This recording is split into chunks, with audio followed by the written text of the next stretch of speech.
अब मनोज तिवारी जो है वो आज अपना जन्मदिन मना रहे हैं। उनकी एक कहानी मैं बताता हूँ। 1993-94 की बात है।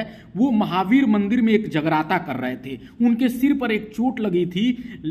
जब स्टेज पे वो पहुंचे तो सिर से खून बहने लगा, लेकिन मनोज तिवारी ने जो है बहते सिर से खून के बीच लथपथ पूरा खून से होने के बावजूद उन्होंने जगराता बंद नहीं किया। वो भगवान का भजन करते रहे, माँ जगदम्बे की आरती गाते रहे, और मैया के जगराता का ही आशीर्वाद था कि उस दिन के बाद से मनोज तिवारी को कभी पीछे मुड़ के नहीं देखना पड़ा। मनोज तिवारी की जिंदगी ऐसे बदली कि ना सिर्फ वो गानों में सुपरहिट हुए, बल्कि एक्टिंग में भी ससुरा बड़ा पैसा वाला पहला फिल्म ऐसा दिए जिसने क्रांति ला दी, भोजपुरी इतिहास में बवाल काट दिया।